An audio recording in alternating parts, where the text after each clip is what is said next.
네, 시청자 여러분 안녕하십니까? 뉴스타트 3부 시작합니다.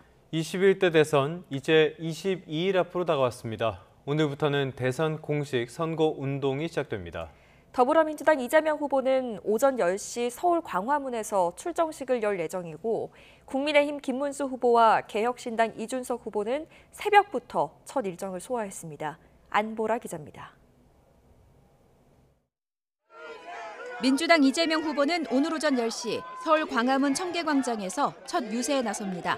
윤석열 전 대통령 탄핵 심판 인용을 촉구하며 시민들과 함께 집회를 열었던 곳입니다. 민주당 선거대책위원회는 광화문이 빛의 혁명을 상징하는 공간이라며 이번 대선이 12.3 내란을 극복하고 나라를 회복과 성장으로 이끄는 출발점이 될 거라고 밝혔습니다. 이재명 후보는 이후 경기 성남시 판교동과 화성 동탄 신도시, 대전 등 K 이니셔티브 벨트를 찾아 반도체와 과학기술을 주제로 유세를 이어갈 예정입니다.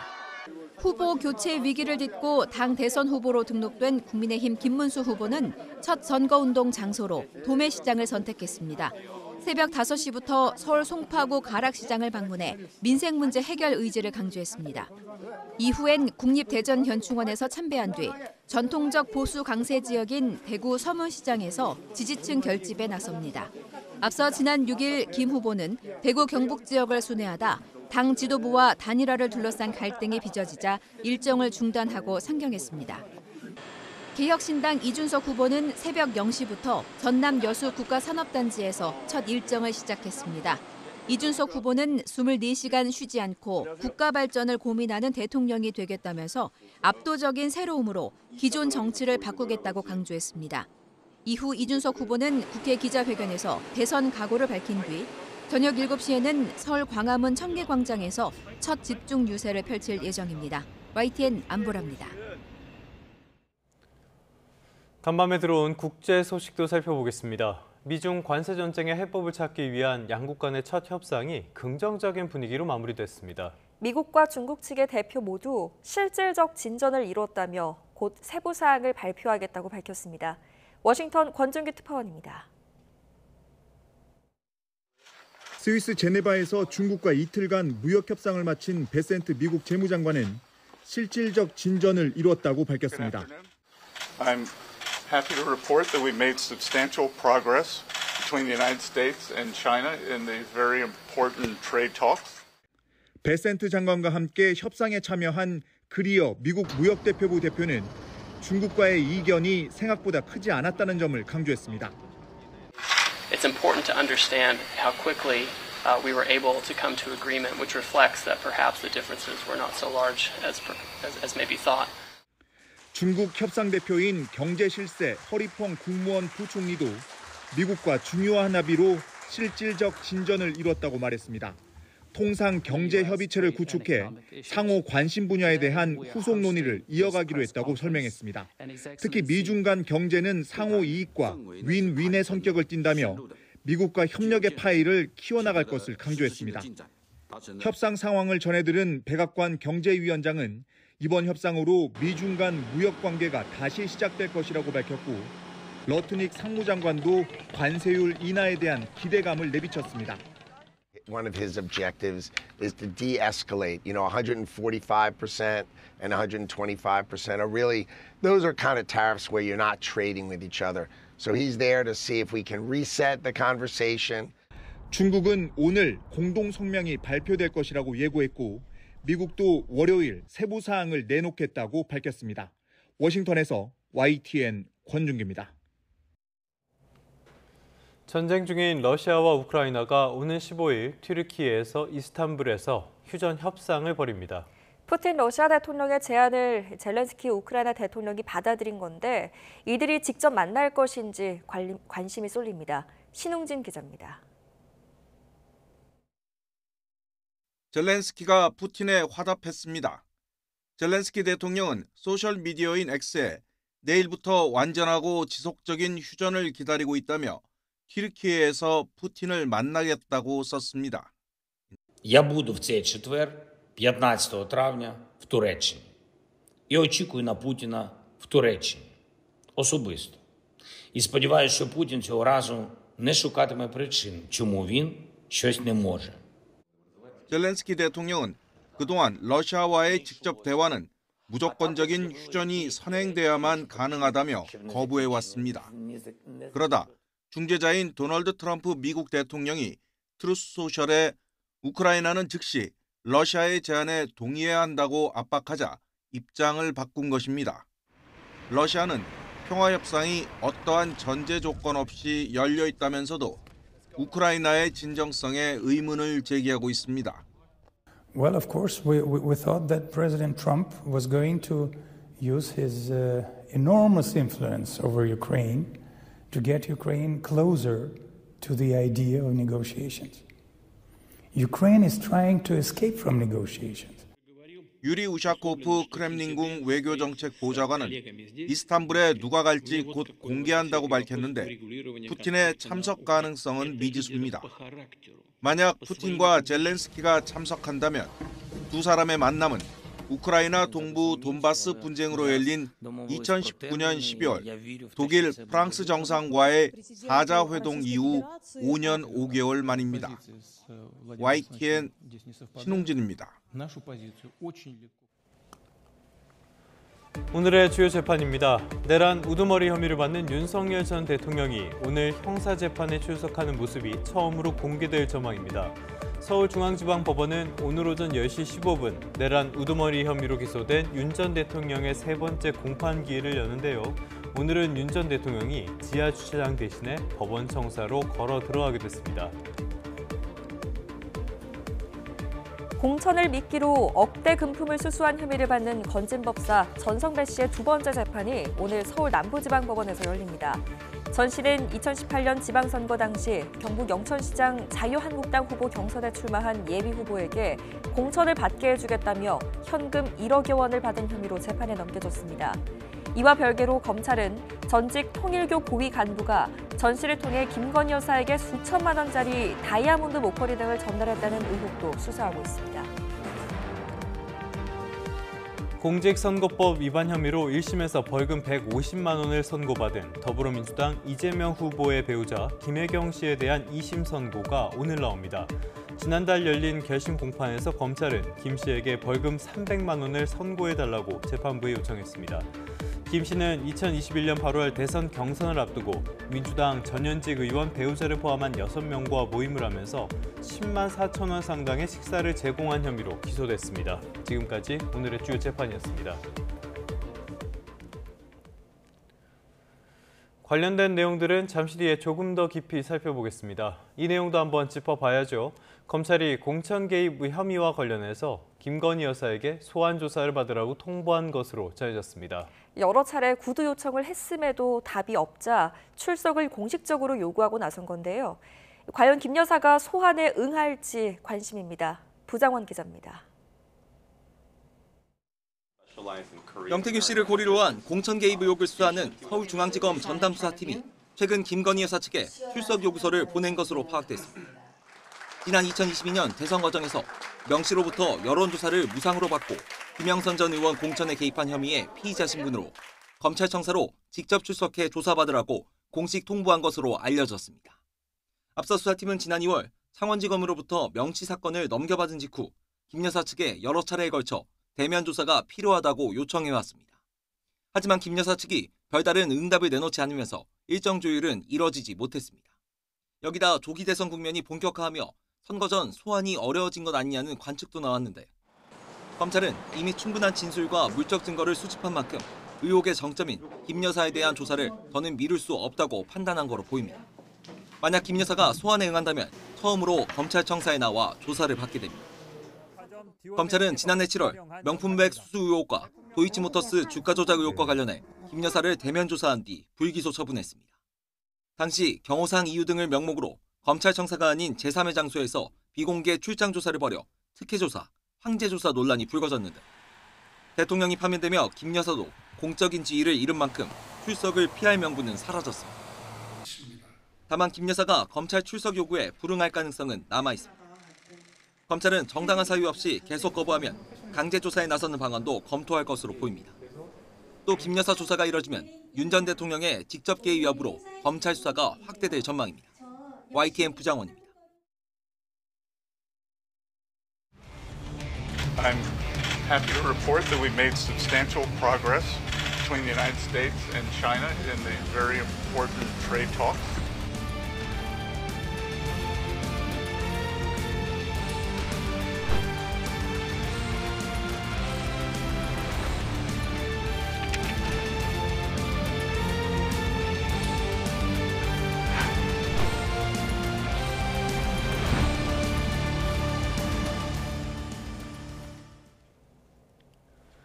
미중 무역 분쟁에 전환점이 생긴 걸까요? 스위스 제네바에서 열린 미중 협상 뒤 양국이 모두 긍정적인 메시지를 내놨습니다.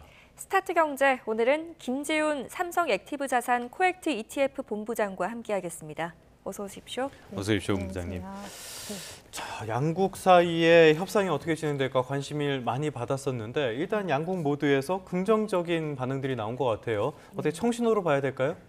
네, 미국에서 이제 트럼프 대통령 혼자 긍정적이다라고 말하는 것보다는 미중 양국에서 실질적 진전이 있었다고 이제 현 담당자들이 말한 부분은 굉장히 긍정적인 것 같습니다. 네, 허리펑 국무원 부총리도 똑같은 말을 했기 때문에요.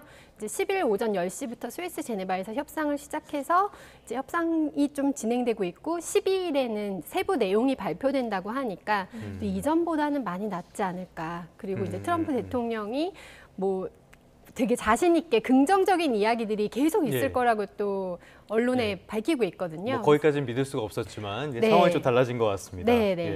네, 뚜껑은 열어봐야 안다고 이제 12일에 나오는 공동 성명 내용을 좀 봐야 될 것 같습니다.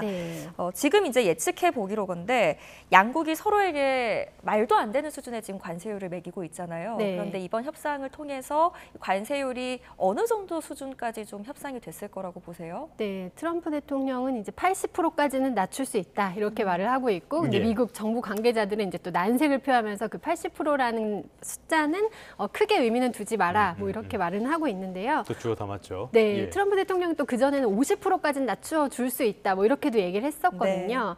근데 이게 아무래도 협상의 이게 기술인 건지 저희가 145, 125라는 숫자를 들었기 때문에 사실 80%도 엄청 높은 숫자고 50%도 엄청 높은 숫자지만 우선 100단위 이하로 떨어진다는 점은 굉장히 긍정적일 것 같고요. 그런데 50% 정도가 그래도 좀 기대되던 수준이 아닌가. 거기서 만약에 이제 추가적으로 다른 협상이 이루어진다면 그래도 25에서 30 이 정도면 정말 시장에서 가장 환호할 것 같고요. 네, 그래도 50% 정도가 이제 좀 베이스라인이 아닐까 생각합니다. 근데 말씀해 주신 것처럼 사실 145%나 60%나 서로 교역하지 말자는 건 똑같은 뜻이잖아요. 이런 걸 봤을 때 한 50%, 60%까지 간다고 해서 시장에서 그렇게까지 긍정적인 반응을 보일 것인가 이 부분에도 의구심이 있을 것 같거든요. 본부장님은 어떻게 전망하세요? 우선 긍정적이지 않은 건 분명하고요. 그러나 이제 불확실성의 제거라는 측면이 또 금융시장에선 굉장히 중요하기 때문에 그런 측면에선 긍정적일 것 같습니다. 특히 이제 중국에서 원재료를 수입하는 기업이라고 생각하면 미국에서 엄청 불안하셨을 거잖아요. 그 기업들은. 그렇죠. 네, 그래서 뭐 3월에도 보면은 되게 선구매로 중국에서 많이 땡기셨거든요. 그래서 이런 부분들을 감안하면 우선 기업들의 그 경영 활동에도 우선 불확실성이 제거되는 측면이 굉장히 중요할 것 같습니다. 여러 가지 경제 지표들 중에서 또 심리 지수가 굉장히 많이 있거든요. ISM 제조업 지수도 그렇고. 근데 그런 지수들의 안정에도 이제 관세 협상이 종료되는 게 긍정적일 것으로 저는 기대합니다. 네, 이 문제도 한번 다뤄봐야 할 것 같습니다. 마약 관련 문제도 이 협상에서 다뤄졌을지가 관심인데요. 트럼프 대통령이 이제 그동안 판타밀 문제 삼았는데 이번에 중국 협상단 가운데에 공안 최고 책임자가 포함된 것을 두고 중국이 이 문제를 좀 중요하게 다룰 것이 아니냐 이런 관측들이 나오거든요. 진전이 좀 있었을까요?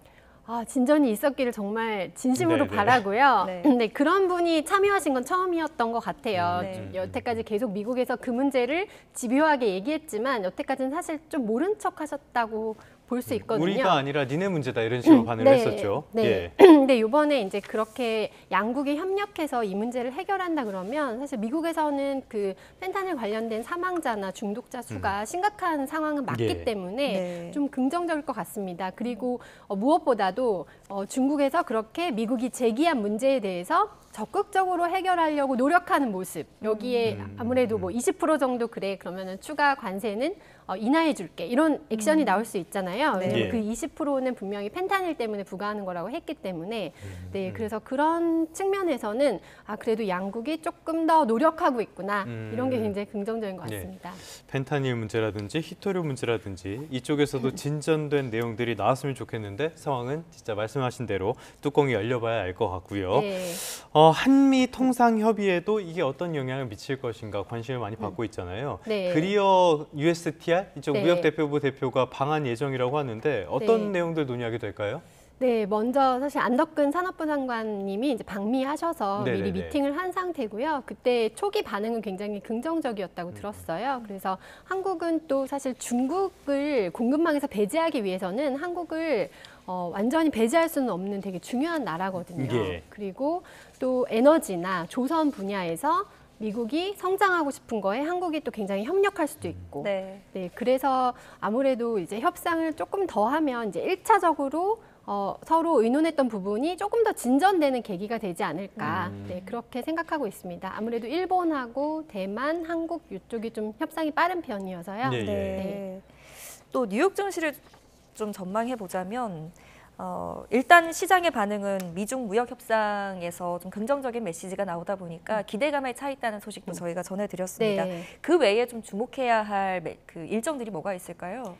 네, 요번에 이제 CPI 발표가 있는데요. 네. 소비자 물가지수 말씀하시는 네, 거죠? 맞습니다. 네, 소비자 물가지표가 사실 계속해서 굉장히 중요한 이유는 이제 미국이 추가 금리 인하를 할지 말지를 결정해야 되는데 우선 물가지표는 좀 낮게 유지가 되는 모습이 보여야 되거든요. 예. 그리고 그 이후에 사실은 관세가 부과되고 그 관세가 부과된 이후에 CPI가 어떻게 변하는지까지 저라면은 이제 연준위원이라면 그것까지 보고 금리를 결정할 것 같아요. 네. 왜냐하면 올해 어차피 한 번 내지는 2번 쓸 수 있는 카드이기 때문에 굉장히 신중할 것 같습니다. 그래서 CPI 발표가 중요할 것 같고요.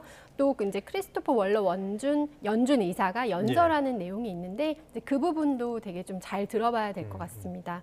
그리고 또 미국에서 월마트, 시스코, 알리바바, 디어 이런 기업들의 실적 발표가 있거든요. 네. 사실 한 지지난주부터 미국 증시가 반등하게 된 이유는 아무래도 이제 관세 협상이 조금 해결될 거라는 기대감도 있었겠지만 워낙 주요 기업들의 실적이 견조하게 나오면서 사실 증시 반등을 이끌었거든요. 예. 그리고 이 월마트 같은 경우는 아무래도 소비자한테 직접 연계되는 통로가 되잖아요. 그래서 이 월마트가 이제 가이던스에서 이 관세 협상에 대해서 우리는 어떻게 전망한다 이렇게 말해주는 게 굉장히 중요할 것 같습니다.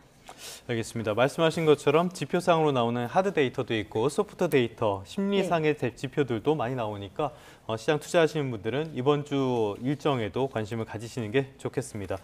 다음 주제도 한번 살펴보죠. 이렇게 미중 갈등이 심해지면은 우리에겐 직격탄이 될 수밖에 없는 상황인데 이런 상황에서 세계 주요국 가운데 1분기 성장률이 우리나라가 제일 안 좋았어요. 왜 이렇게까지 상황이 안 좋아진 겁니까? 어떻게 보십니까?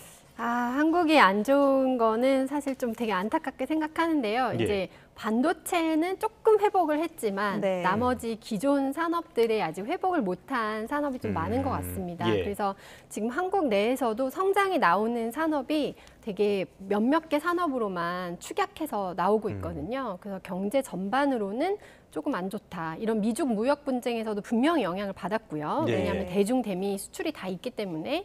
그리고 한국 내수 경기도 안 좋은 부분이 영향을 계속 미치고 있습니다. 네. 지금 그나마 좀 선전하고 있는 거 반도체라고 말씀을 하셨고 네. 여전히 좀 회복세가 안 보이는 산업군은 어떤 게 있을까요?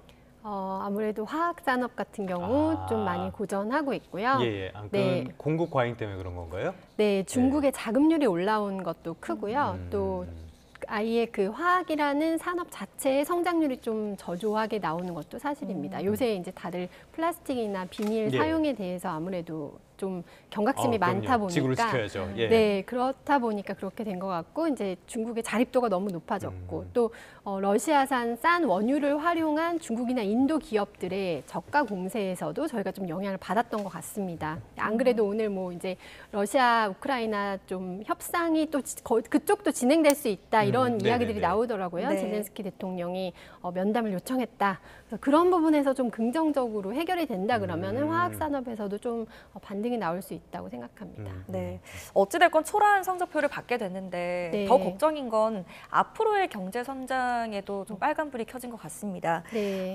대내외적으로 연간 1%대 성장도 어려울 것이다 이런 전망들이 나오던데 어떻게 보세요?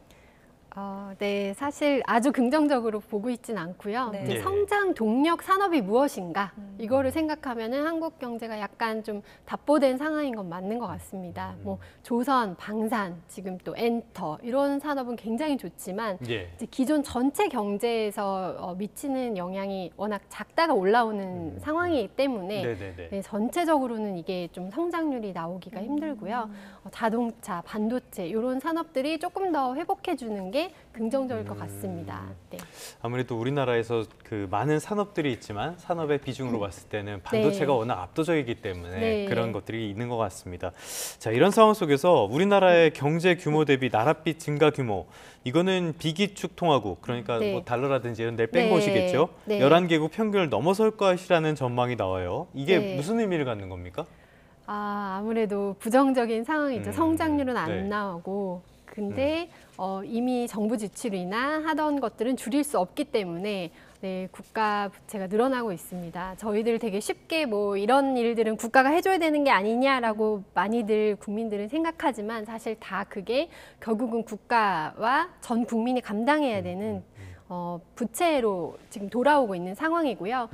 그런데다가 이제 좀 복지나 이런 선심성 그런 정책들 그런 부분이 많이 늘어나기 때문에 국가 부채는 늘어나고 있고 또 아까 말씀드린 한국 경제 성장률이 안 나오면 세수는 당연히 좀 줄어들 수밖에 없잖아요. 그래서 세수는 줄어들고 지출은 늘어나는 상황이다 보니 부채는 증가하는 안 좋은 상황인 것 같습니다.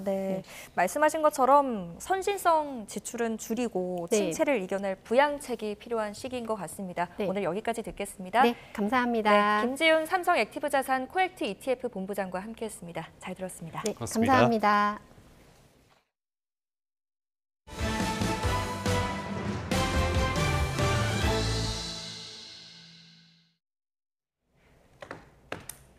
SK텔레콤 해킹 사고 이후 유심 대란이 계속되는 가운데 오늘부터 유심 교체와 같은 효과를 내는 유심 재설정, 유심 포맷 솔루션이 도입됩니다. SK텔레콤은 유심 안에 있는 사용자 식별 정보 일부를 새롭게 변경하는 유심 재설정만으로도 유심 복제 시도가 차단된다며 이같이 밝혔습니다. 또 유심 재설정은 유심 교체와 달리 유심 안에 저장된 정보를 유지할 수 있어서 금융인증서나 팀원이 연락처 등을 재설정할 필요가 없다고 설명했습니다. 다만 유심 재설정은 유심 교체 예약을 한 가입자가 교체 가능 문자를 받은 뒤에 매장을 직접 찾아가야지만 제공받을 수 있습니다. 밤사이 사건 사고 소식입니다. 전국 곳곳에서 화재 사고가 밤사이에 잇따랐습니다.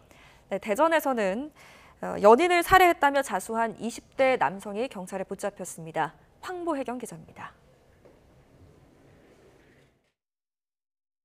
시뻘건 화염이 목조로 된 사찰을 뒤덮었습니다. 어제 오후 3시 40분쯤 전남 여수 영취산에 있는 흥국사의 암자 도소람에서 불이 났습니다. 불은 3시간 반 만에 꺼졌지만 법당과 스님 생활 공간인 요사체 등 3동이 불에 탔습니다. 어제 저녁 8시쯤 광주 남구 봉선동에 있는 다세대 주택에서도 불이 나 주민들이 급히 대피했습니다. 이 과정에서 주민 4명이 연기를 들이마셔 병원으로 옮겨졌습니다. 비슷한 시각 경기 의정부시 아파트에서도 보조 배터리 폭발로 추정되는 불이 나 주민 100여 명이 대피했습니다. 대전에서는 연인 관계 여성을 살해한 혐의를 받는 20대 남성 A씨가 경찰에 긴급 체포됐습니다. A씨는 112에 사람을 죽였다고 자수한 뒤 극단 선택을 시도했다가 신고를 받고 출동한 경찰에 의해 병원으로 옮겨졌습니다. 경찰은 A씨 자택에서 이미 부패가 진행 중인 40대 여성 시신을 발견해 국과수에 부검을 의뢰했습니다.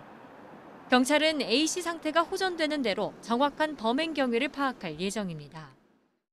부산에서는 광안대교에서 고공농성을 벌였던 형제복지원 피해자가 시위 8시간 만에 구조됐습니다. 피해자는 형제복지원 사건에서 지자체의 책임을 인정한 2심 판결에 불복해 정부와 부산시가 상고하자 항의 농성에 나선 거로 파악됐습니다. YTN 황보혜경입니다. 앞서서 전해드린 소식인데요. 오늘 윤석열 전 대통령의 공판을 포함해 관심을 끄는 사법 이슈들이 참 많습니다. 임주혜 변호사와 함께 하나씩 짚어보겠습니다. 어서 오십시오. 어서 오십시오, 변호사님. 네, 안녕하세요. 자, 오늘 관심을 받는 것 가운데 하나가 윤 전 대통령의 3차 공판이 있는데요. 지금까지는 입정하는 모습을 볼 수가 없었는데 오늘은 공개가 되죠?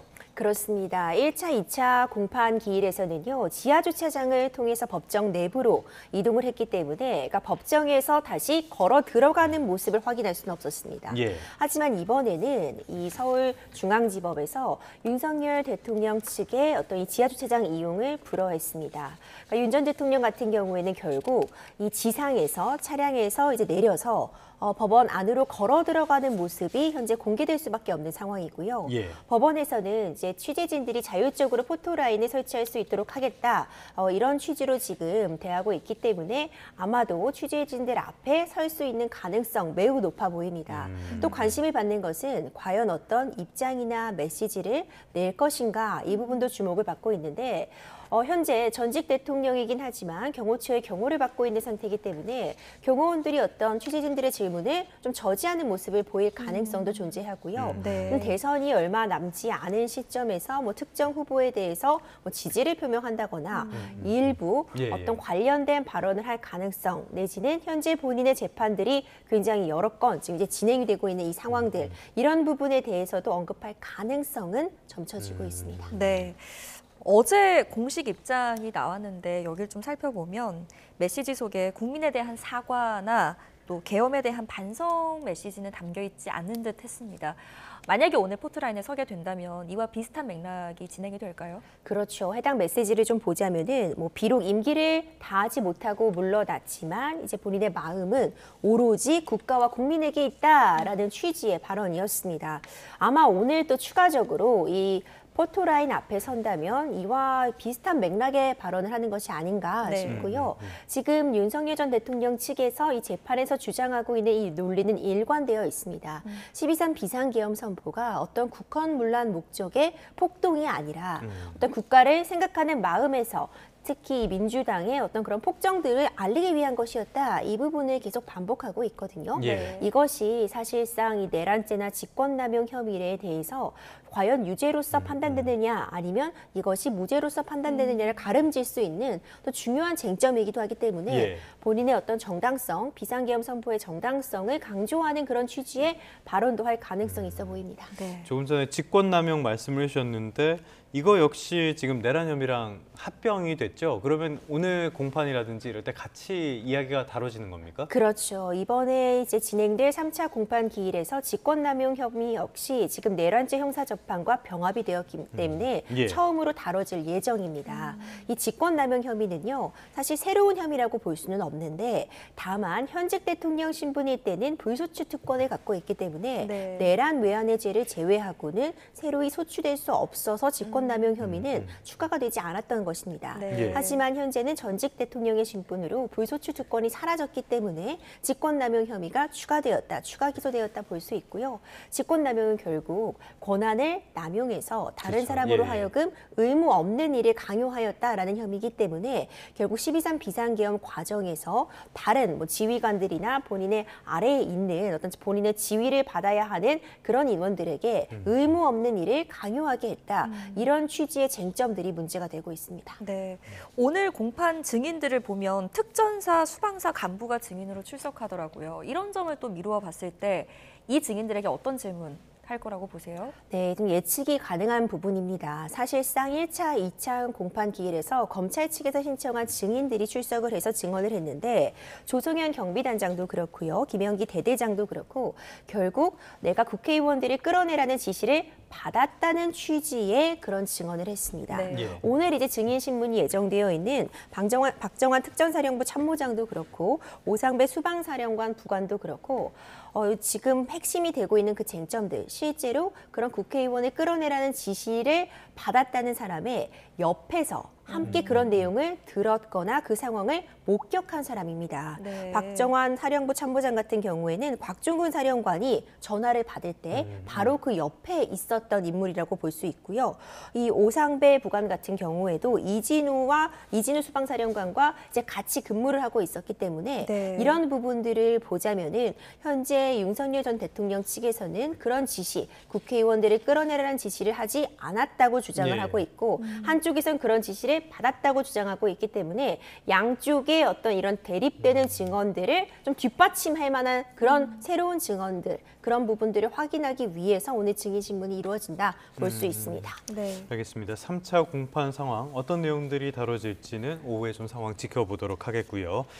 어쩌면 이 부분에 더 관심이 많이 갈 것 같긴 합니다. 김건희 여사 검찰로부터 소환 조사를 통보를 받았어요. 어떤 혐의를 받고 있습니까? 이 이른바 명태균 게이트 내지는 명태균 의혹 이렇게 지금 불려지고 있는데요.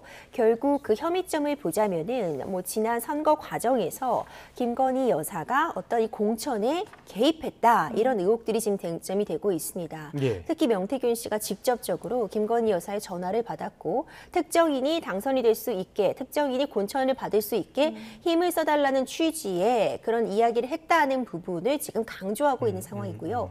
관련자들에 대한 조사가 이미 진행이 되었기 때문에 이제 검찰 측에서도 김건희 여사에 대한 대면 조사가 필요하다 이런 입장을 거듭 밝히고 있고요. 네. 몇 차례 일정을 조율하려고 했으나 김건희 여사가 건강상의 이유라든가 그 이전에는 지금 윤석열 전 대통령의 이 탄핵 재판 등을 이유로 해서 출석이 어렵다고 밝혔습니다. 하지만 이제 검찰 측에서는 더 이상 김건희 여사의 소환을 미룰 수 없다는 입장이고요. 이번 주 내로 소환을 통보하겠다는 입장입니다. 네, 김건희 여사가 이제 소환에 응할지도 관심인데 만약에 이번 소환 조사에도 묵묵부답으로 일관한다면 어느 정도의 강제력도 동원할 수 있는 겁니까? 그렇죠. 사실 소환에 응하지 않을 가능성이 현재로서는 좀 높게 점쳐지고 있습니다. 예. 물론 김건희 여사 같은 경우에도 변호인을 선임해서 이제 적극적으로 대응을 하겠다는 의사를 일부 밝혔다고 볼 수도 있겠지만 또 네. 조기 대선을 앞두고 있습니다. 이런 상황에서 소환 조사에 응하는 것이 적절하지 않다라는 취지의 그런 이야기도 하고 있다는 것도 전해지고 있고요. 예. 하지만 언제까지나 계속해서 소환을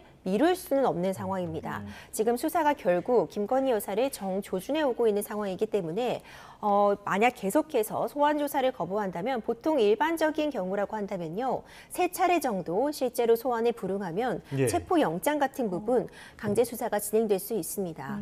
어느 정도 소환에 대해서 일정 조율을 시도하다가 결국 계속해서 불응을 한다면 강제 수단, 네. 그러니까 영장의 발부 등이 충분히 검토될 수 있는데 대선이라는 시점과 좀 맞물려 있기 때문에 그 시점은 검찰 측에서도 조금 더 고심을 할 것이라고 봅니다. 알겠습니다. 강제 수단 검토까지 나온 걸 보면은 혐의에 자신을 갖고 있는 것 같은데 이 부분도 지켜봐야 되겠고요. 그런데 문제는 지금 김 여사가 받고 있는 혐의가 한두 개가 아니라는 거예요. 또 다른 측면에서 보자면은 이른바 건진법사 전성배 씨와 관련해서 전성배 씨가 통일교 쪽에 청탁을 받고 목걸이를 선물해줬다, 받아서 대신 전달해줬다 이런 얘기들이 있지 않습니까? 아직 이 부분에 있어서는 참고인 신분인 건가요? 그렇습니다. 이 앞서 설명했던 그 명태균 씨 의혹, 이 공천 개입 의혹은 김건희 여사가 지금 피의자로 거기는 피의자. 그렇죠. 소환이 예. 지금 목전에 있다라고 말씀을 드렸고요. 지금 건진법사 일명 이 해당 의혹은요. 이제 통일교 간부로부터 고가의 목걸이 6천만 원 상당의 목걸이를 건진법사에게 전달을 했고 예. 건진법사는 그걸 잃어버렸기 때문에 김건희 여사에게까지 전달이 되지는 못했지만 어쨌든 이 목걸이의 존재가 지금 굉장히 문제가 되고 있는 상황입니다. 예. 근데 이와 관련해서는 어디까지나 아직은 참고인 신분으로 김건희 여사를 조사하고 있습니다. 예. 이 해당 어떤 이 목걸이의 존재에 대해서도 지금 밝힐 필요성이 있고요. 실제적으로 그 통일교 전 간부라는 사람이 어떤 의도로 어떤 청탁을 위해서 과연 이 건진법사에게 이 해당 목걸이를 전달했는지 있는지 예. 실제로 건진 법사는 그 청탁을 김건희 여사에게 전달을 시도했는지 이런 부분들 아직 쟁점으로 떠오르고 있는데 참고인 신분으로서 김건희 여사도 이와 관련된 의혹에 대해서 소명할 지금 필요가 있는 상황입니다. 네, 관련 수사는 계속 이어질 예정입니다. 그런데 건진법사 전성배 씨가 또 공천을 미끼로 억대 금품을 수수한 혐의로도 재판을 받고 있잖아요. 이게 인물이 같기 때문에 헷갈리실 수 있는데 별개의 사건인 거죠. 이건 또 이제 지금 일명 이 건진법사가 받고 있는 한 재판에 대한 내용인데요. 오늘 두 번째 공판 기일이 열립니다. 네. 지금 이 해당 건진법사로 불리는 이 전모 씨가 받고 있는 의혹은요. 2018년 그 대선 당시 선거 당시에 경북 영천시장 자유한국당 후보 경선에 출마한 예비 후보한테 이제 공천을 내가 받게 도와주겠다라고 예, 하면서 1억여 원의 그 금품을 받은 혐의, 이에 대한 재판이 정치자금법 위반으로서 지금 계속이 되고 있거든요. 예. 이 해당 의혹에 대해서 뭐 본인은 정치인이 아니기 때문에 정치자금법과 관련 없다, 이런 취지의 지금 발언을 하고 있지만 어떤 방식으로든 정치인에게 어떤 대가를 제공하고 이와 관련해서 실질적으로 누군가에게 청탁을 했다면 이 부분은 굉장히 중한 죄로 다뤄질 수밖에 없기 때문에 이 부분 재판에 대한 어떤 부분들도 어떻게 진행될지 좀 더 지켜볼 필요가 있습니다. 네. 뭐 정치인이라는 직업이 명확한 경계가 있는 게 아니기 때문에 공천 개입에 연루된 사람들이 참 많기도 하네요. 다른 사람도 한번 살펴보도록 하겠습니다. 오늘 오후 2시에 있는 재판인데 이재명 후보의 배우자 김혜경 씨의 선고 공판이 예정돼 있어요. 이쪽은 또 어떤 혐의를 받고 있는 겁니까? 그렇습니다. 오늘 오후 2시에요. 이 부분도 굉장히 주목해 볼 만한 지점인데 지금 이재명 대선 후보의 배우자 김혜경 씨가 공직선거법 위반 이 항소심 선고가 예정이 되어 있습니다. 예. 이제 해당 혐의 같은 경우에는 결국 2021년 8월 전현직 국회의원 배우자 등 6명에게 경기도 법원 카드로 10만 4천 원 상당의 식사를 제공한 부분이 문제가 되고 있거든요. 네. 1심에서는 유죄의 취지로 벌금 150만 원이 선고되었습니다. 지금 공직선거법 위반 같은 경우에 지금 이재명 후보 같은 경우에도 계속해서 문제되고 있는 것이 이 벌금 100만 원을 넘느냐 넘지 않느냐잖아요. 예. 만약 이 벌금 150만 원이 그대로 대법원까지 가서 확정이 된다면 이 역시도 이제 피선거권이 박탈되는 부분에 해당하고 지금 이재명 후보의 배우자이기 때문에 만약 피선거권이 박탈되면 이 후보의 활동을 돕는 이 선거운동을 할 수 없다는 부분은 굉장히 쟁점으로 꼽을 만합니다. 그럼 피선거권이 박탈이 되면 선거 운동도 지원할 수가 없는 건가요? 그렇죠. 예. 그렇게 규정이 되어 있는데 다만 6월 3일 이 조기 대선이 얼마 남지 않았고 오늘 있는 선고는 지금 항소심, 그러니까 2심에 대한 선고이기 때문에 예. 그 전까지 대법원에서 확정 판결이 나오기는 이제 물리적으로 시간상 불가능한 상황이라서 이번 대선의 선거 운동에 영향을 끼치는 것은 아닙니다. 네. 그런데 이제 그 선거의 사무총장이라든지 이런 사람들이 유죄를 받게 되면은 후보자 본인한테도 영향을 미치게 되잖아요.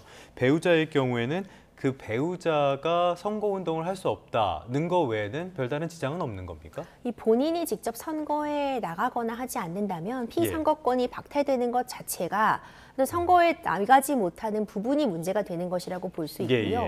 다만 어쨌든 공직자의 배우자로서 이런 부분들이 문제된다면 당연히 도덕적인 책임은 물어야 되는 상황이겠죠. 네, 민주당에서는 김혜경 씨 재판도 대선 이후로 미뤄야 한다 이런 목소리가 나오고 있는데 이게 뭐 정치의 사법화, 사법의 정치화 이런 우려의 목소리들이 많이 나오고 있습니다. 여기에 대한 생각을 좀 말씀해 주신다면요. 그렇죠. 사실 선고만 남아있는 상황입니다. 예. 재판이 한창 진행 중인 상황도 아니고 공직선거법 위반 같은 경우에는 잘 알려져 있는 이 일명 633 원칙, 이제 1심과 2심과 3심과 관련해서 6개월, 3개월, 3개월 이내에 진행이 돼야 된다는 그 대원칙이 있는데 이번 사안 같은 경우에도 사실 그 기간이 지켜지지는 못했거든요.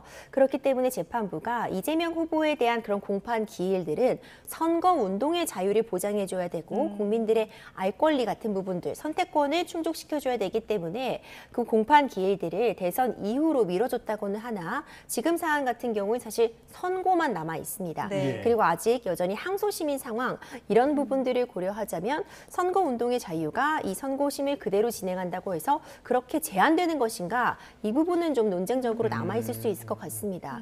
아직까지 이 이후로 미뤄야 된다는 주장에 대해서 명확하게 재판부가 어떤 입장을 낸 건 아닌 것 같은데 아마도 선고가 되지 않을까 현재로서는 조심스럽게 예측이 되고 추가적인 상황은 재판부의 판단 기다려봐야 될 것 같습니다. 것 같습니다. 알겠습니다. 오늘도 주목되는 재판 일정들이 참 많은데요. 임주혜 변호사와 하나씩 짚어봤습니다. 오늘 말씀 고맙습니다. 끝으로 출근길 날씨 살펴보겠습니다. YTN 야외 스튜디오 연결합니다. 고은재 캐스터. 네, 고은재입니다. 주말 사이에 날씨는 오락가락하고요. 오늘 아침엔 쌀쌀하던데 낮부터는 기온이 많이 오른다고요. 네, 현재 서울 기온은 11도 안팎으로 오늘 출근길에는 겉옷 걸치고 나오셔야겠습니다. 하지만 오늘 낮부터 또 남은 한 주 동안은 무척 따뜻한 날씨가 이어지겠는데요. 온화한 서풍이 불어들면서 서울 등 곳곳 기온이 25도 안팎까지 올라서 초여름처럼 덥다 싶은 느낌도 들겠습니다. 네, 그런데 오늘 출근길 쌀쌀한 날씨뿐 아니라 안개에도 주의가 필요하다고요? 네, 오늘 아침 서쪽 해안과 또 전국 내륙을 중심으로 안개가 짙게 끼어 있습니다. 특히 일부 내륙 지역에서는 채 200m 앞도 내다보기 힘든 곳이 있는데요. 이 해안이나 강, 호수 근처 도로를 지나실 때는 평소보다 감속 운전해 주셔야겠습니다. 이 자세한 안개 상황부터 살펴보겠습니다. 현재 전국 곳곳에 안개가 짙은 가운데 지도에 붉게 표시된 곳은 가시거리가 100에서 200m 안팎까지 떨어진 지역입니다. 이 광주와 원주공항에는 저시정 경보도 발효가 됐는데요. 출근길 교통안전에 유의하셔야겠고요. 항공기 이용하신다면 운항 정보도 잘 확인하시기 바랍니다. 앞으로 안개는 차차 걷히겠지만 오전까지 서울 등 수도권에서는 스모그까지 뒤엉켜서 하늘이 뿌옇게 보일 수 있겠고요. 현재 서울 기온은 10.7도, 대전이 12.2도 보이고 있습니다. 이 낮부터는 전국적으로 맑은 하늘에 강한 봄볕이 내리쬐겠습니다. 서울 한낮 기온이 24도, 광주 25도, 강릉과 대구는 26도까지 올라서 다소 덥겠고요. 자외선과 오존도 짙어지겠습니다. 이후로도 이번 주에는 대체로 덥다 싶은 초여름 날씨가 이어지겠습니다. 특히 모레까지 기온은 점차 오름세를 보이겠는데요. 다만 스승의 날인 목요일에는 서울 등 중북부와 남해안 또 제주도에 비가 내리면서 고온 현상이 주춤하겠습니다. 오늘 밤부터 중부 해안에서는 강풍이 불겠습니다. 날아가거나 무너질 수 있는 시설물 정비는 미리 해주시기 바랍니다. 지금까지 서울 상암동에서 YTN 고은재입니다. 네, 5월 12일 YTN 뉴스타트 모두 마무리하겠습니다. 오늘 아침도 저희와 함께해 주셔서 고맙습니다.